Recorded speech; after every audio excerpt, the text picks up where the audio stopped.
Ladies and gentlemen, hello and welcome to the channel. I'm Stylosa, and there is a new Overwatch Experimental patch live. And we've got some juicy things in this. Zarya gets nerfed. Pharah gets a teeny weeny little buff. And for some reason, Sigma gets buffed. Ladies and gentlemen, let's get stuck into this. So the way we're going to do this is there's actually two pages on the forum we need to look at. So it's weird that they don't put this together, but whatever. What we've got on this page is the actual details of the changes, and then we've got a bit more information which is like adds flavor to what they're trying to do. Okay, now as ever, this isn't really experimental. It's just old PTR balance changes on the experimental card. Expect most of these to go live. Sometimes they may remove the odd one or two, but generally most of these will actually go live. All right, let's do this. And by the way, disclaimer, I made a tier list today for Overwatch, well, for the new season. And that's going to come out tomorrow. That was going to come out today, but I'm going to put that out tomorrow. But I'm not sure much is really going to change too much. Anyway, we'll have to wait and see. All right, let's get stuck into this. So, experimental hero updates. The next experiment begins, and we're hoping to get your feedback on some balance changes. All right, then, we're using 222 roll queue rule set so that you can get a feel for how these balance changes might affect the live game.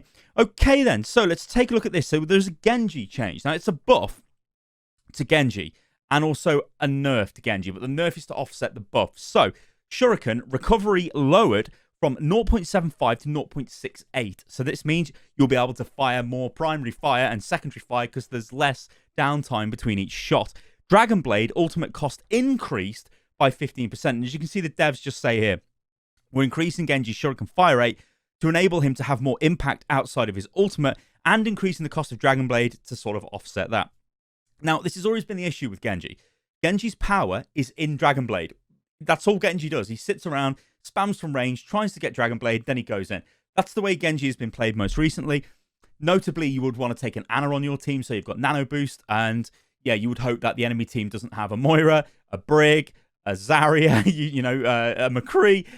Just enter any kind of Genji counter in there. So Genji's having a rough time. But this is, I think this is okay for Genji because it's going to give him more to do, or it's going to allow him to sort of be a bit more deadly just in those moments in between charging his Dragon Blade, which I think is fine. But will it make much of a difference to Genji? Like this is the thing, isn't it, with these updates? They're not very impactful. Like on the face of it, it's like, just a little number tweak. But hey, in theory, Genji will do more damage with his shurikens.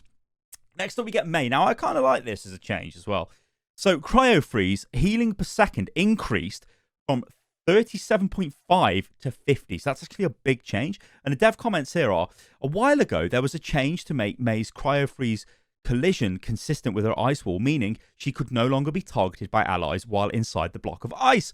We're increasing her Cryo Freeze healing rate since she isn't able to be easily healed by her allies during that time. So yeah, like this just goes hand in hand with, this is the way you need to approach Mei now. If she uses Cryo Freeze, expect her to come out with full health and she'll be reloaded as well. So yeah, if she goes into that, she's coming out full health. I think we kind of already expected that anyway. But hey, it's a decent change and I do kind of like it because it makes it more complete. Okay, let's look at Pharah. So, oh Lord, Pharah. So Pharah gets a hover jet's regeneration rate increased from 35 to 43. So this little teeny weeny little buff, what this does is it gives her more movement and it makes her a little bit more in line with Echo in terms of your, like, let's say movement capacity. But it's not Echo. Echo's still got superior movement. It doesn't matter if you could let Pharah fly forever. I don't think it would make movement. Like, Pharah needs to move quicker. And they did actually make that change, I think, in the past. But they probably should look at that again. Anyway, the devs say on this, the intent of Pharah's hover jet fuel adjustments is to find a balance where it enables her to maintain an altitude reasonably well with careful fuel and cooldown management, but not so easily climb to the extreme heights some map ceilings allow for, as it can lead to less interactive gameplay. So, yeah, this figure has been tweaked so you're not just flying to the skybox and firing down. So, yeah, Pharah. Okay, Reaper. So Reaper is back again, and Hellfire shotguns damage per projectile increased from 5.5 to 6. So again, another buff for Reaper. Remember the recent buff we had. If you had good aim at that sort of not point blank range, but a few meters out from that, if you could aim, Reaper does a lot of damage because his spread reduction has been reduced. His spread has been He has spread reduction. Those are the words I'm going for. Anyway, let's put this on top of that now. Recent adjustments to Reaper's shotguns ended up being less beneficial than intended, so we're increasing the damage per projectile slightly. But I still think that Reaper change was a buff. This, though, means that your point-blank damage is still going to be pretty tasty as Reaper. So, yeah, I don't know. This is playing with fire a bit, this one. This could get out of hand. We'll have to wait and see. Now, this is the one that made me laugh. So, Sigma. Well, experimental barrier. The cooldown has been reduced from 2.5 to 2 seconds. They've shaved off half a second from this. And the dev comments are, while the previous cooldown increase for experimental barrier had the intended effect of opening up more counterplay, there may be a tuning value, that feels less restrictive for Sigma and still achieves these goals. Now, Sigma feels janky, well, not an experimental, but currently with his 2.5 second redeploy of his barrier. It's like you put it down, you pull it back, and you got to wait, and you put it down. But it's still really damn good. I mean, okay, nowhere near as good as it used to be, where you could just instantly throw it everywhere. This, though, is giving more power to Sigma's barrier, and I still think Sigma is one of the, if not the best tanks in the game, main tanks in the game as well, because he can do a lot of stuff. Sigma can do damage, he can barrier, he can suck damage, give himself shields. His ultimate's fantastic. Like I teased a little bit earlier in this video, the tier list video I've got coming out, which will come out tomorrow, goes into a lot of detail on Sigma.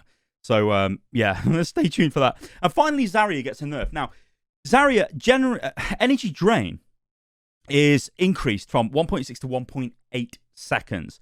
Now, what this means is that she's going to lose energy quicker. So, the devs say Zarya has been overperforming in a variety of team compositions. So, the increased drain rate will have her average energy level down slightly between engagements. So, what they're trying to do here is reduce your energy, like the retained energy charge that you've got per fight or between fights. So you go into a fight, you're using your bubbles, you get in charge, that's great. But then in the downtime, it's pretty much going to start dropping down much quicker, which means that you then need to go in with good bubble management in the next fight to get your energy back. Whereas kind of now you just sort of sit there and go, well, I've got loads of charge anyway.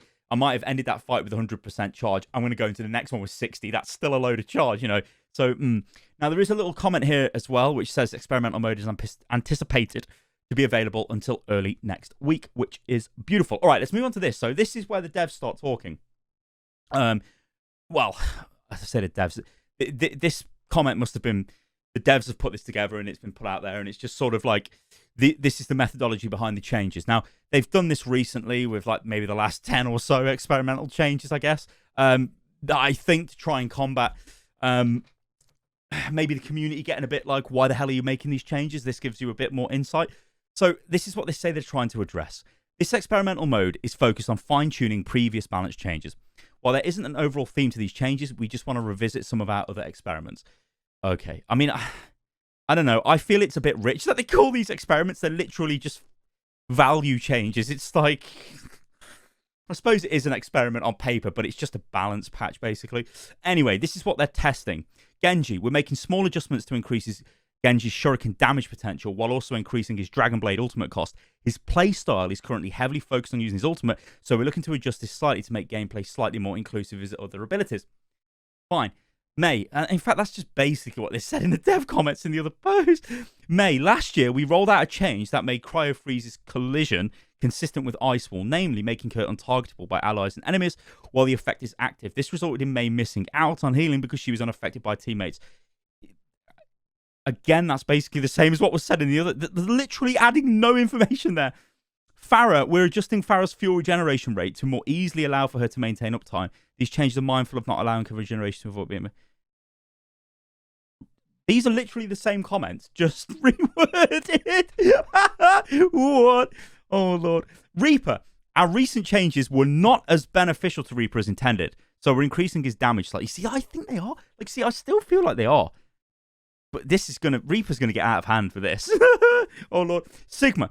We're reducing the cooldown time for experimental barrier slightly following recent changes. We want to allow players avenues for counterplay against Sigma.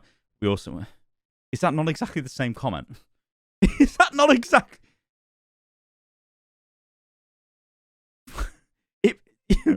Zarya is a consistent hero within the tank category, and from a number of team compositions, increasing the energy drain rates bring average, but okay. Right, so that we learned nothing from that. Basically this. All right, ladies and gentlemen, thank you for watching the video. This is live and experimental, so you can play this on every platform. Yeah, I think the Reaper one is going to be interesting to watch out for. Genji as well might be all right. I think May, that's okay. Pharah, probably not enough, really, to do anything to Pharah.